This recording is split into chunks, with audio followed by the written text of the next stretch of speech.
Assalamu alaikum dear grade 4. How are you all? I hope you all are doing well. Today we are going to start a new topic, that is impact of natural factors on landforms. This is on page number 31. So today is a very important chapter that we are going to discuss. First one is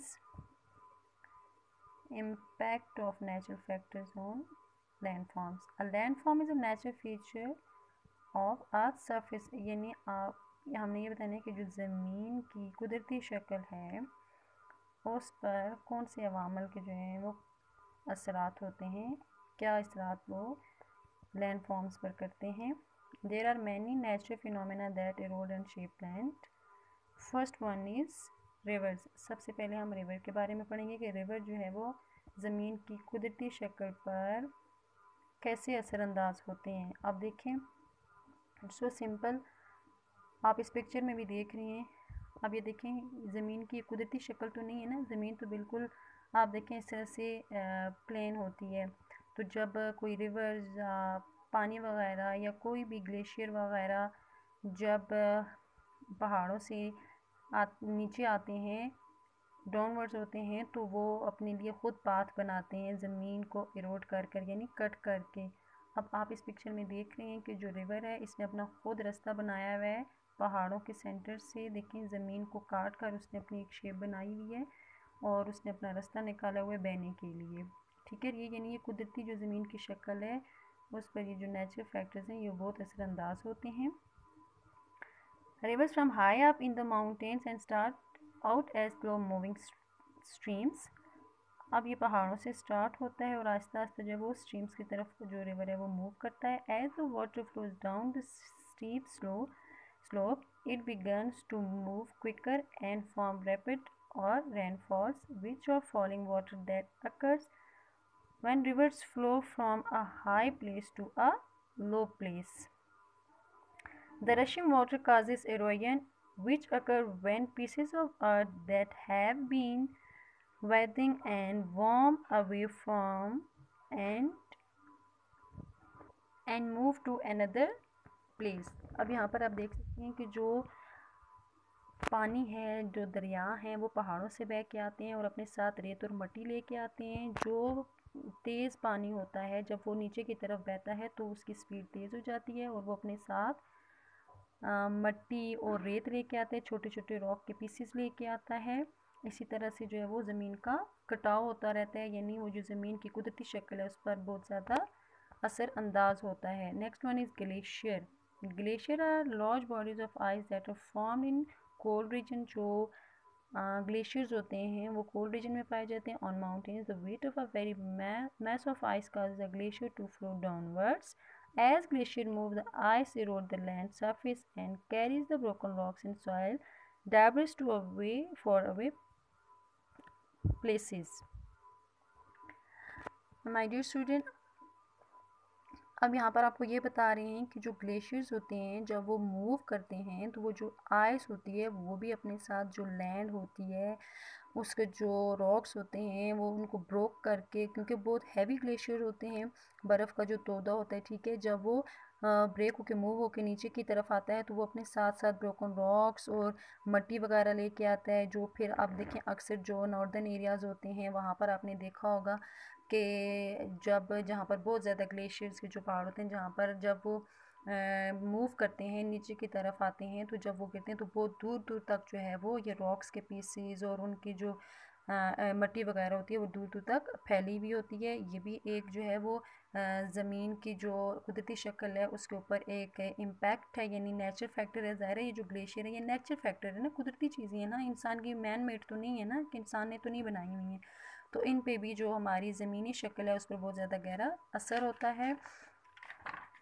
Come to the page number 32, that is winds.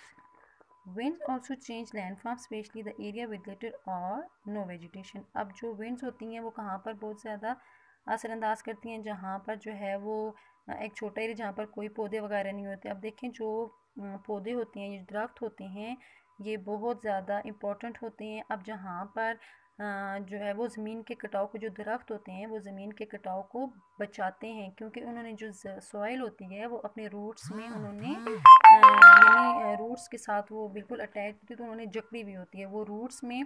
जब एक plant होता है, आप देखें जब वो आप लगाते हो तो वो ज़मीन के अंदर जो उसकी रूट्स होती हैं वो ग्रिफ्ट कर लेती हैं ना उसके ऊपर, सॉइल के ऊपर। तो जहाँ पर ट्रीज़ वगैरह नहीं होते हैं तो वहाँ पर जो विंड्स है उसके साथ भी जो हमारी लैंड फॉर्म्स हैं उन पर बहुत ज़्यादा असर होता है। आप देखें जगह जगह जब बहुत ज़्यादा तेज़ हवा चलती है तो उसके साथ क्या होता है, विंड जो है वो जिस डायरेक्शन में चलती है जहाँ पर प्लांट्स नहीं होते हैं या चूल्हे टिले, तो वहाँ पर जो है वो एक जगह से दूसरी जगह जो है वो रेत जो है वो उड़ के चली जाती है और ज़मीन की जो शक्ल है वो मतलब प्रॉपर नहीं रहती है, सीक्वेंस में नहीं रहती है। Wind is the movement of air caused by the uneven heating of the earth by the sun. Wind also erode sand and dust, यानी जो विंड होती है वो किस किस का, सैंड और डस्ट को इरोड करती है, यानी जब वो तेज़ चलती है वो अपने साथ मिट्टी और जो डस्ट है उसको भी उड़ाकर एक जगह से दूसरी जगह ले जाती है।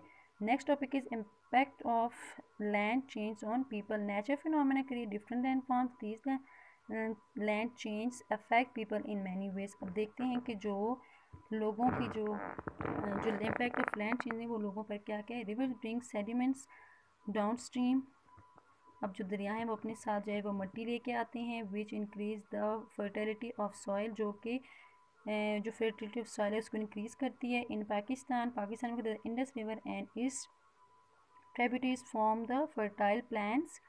जो पाकिस्तान में इंडस रिवर है और इसके साथ साथ जो दरिया हैं फर्टाइल प्लान्स हैं, where people grow crops to meet their food needs. अब इस मिट्टी का ये फ़ायदा होता है कि जो दरिया अपने साथ लेके आते हैं, मैदानों में लेके आते हैं, तो उसका ये फ़ायदा होता है कि यहाँ पर लोग जो है वो क्रॉप्स को वो ग्रो करते हैं और जो उनकी ज़रूरत को पूरा करती है। Heavy rain cause floods and landslide. जो अब एक इम्पैक्ट इसका ये है कि जो हैवी रेनफॉल होती है उससे फ्लड आती हैं, लैंडस्लाइडिंग होती है। Due to flood people have to leave their places and belongings.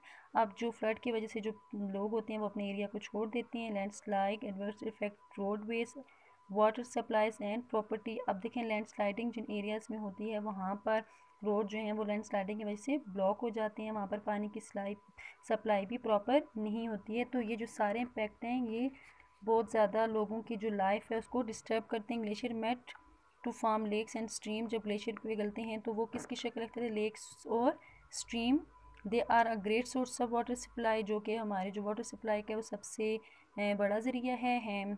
Highlands, valleys and lakes form by glacier and rivers attract tourist and generate income for local people. अब देखें ये जो आइलैंड्स होते हैं, ये वैलीज होते हैं और लेक्स होते हैं वो किसके फॉर्म्ड बाय ग्लेशियर की वजह से फॉर्म्ड होते हैं। और जो ये जो रिवर्स होते हैं ये टूरिस्ट होते हैं उनके अट्रैक्शन का जो है वो ज़रिया बनते हैं। और जब लोग जहाँ से डिफरेंट जो सिटीज़ हैं या डिफरेंट कंट्रीज़ हैं, अब आप देखते होंगे कि गर्मियों में बहुत से लोग जो हैं वो नॉर्दर्न एरिया में विज़िट करने के लिए जाते हैं, तो ये वहाँ के लोकल लोगों के लिए सोर्स ऑफ इनकम होता है, क्योंकि ये बहुत ही खूबसूरत प्लेसेस हैं, नेचुरल ब्यूटी है, स्ट्रीम्स हैं, रिवर्स हैं, ग्लेशियर्स हैं। The land affected by soil halogen is less fertile. In soil halogen the top fertile layer of soil is carried away by fast moving winds and fast moving water. अब देखें एक impact ये होता है कि जो soil halogen की वजह से लेस फर्टाइल हमारी ज़मीन हो जाती है। कैसे हो जाती है, जब बहुत ज़्यादा तेज़ हवा चलती है तो वो जो मिट्टी होती है वो उसको एक जगह से दूसरी जगह लेके चली उड़ जाती है उसके साथ, तो जिसकी वजह से हमारी जो ज़मीन है उसको काफ़ी उस पर असरअंदाज होता है, यानी उस पर बहुत ज़्यादा इम्पैक्ट पड़ता है। It is clear class, your chapter is completed. Okay, please read it again and try to understand it carefully. Okay, Allah Hafiz.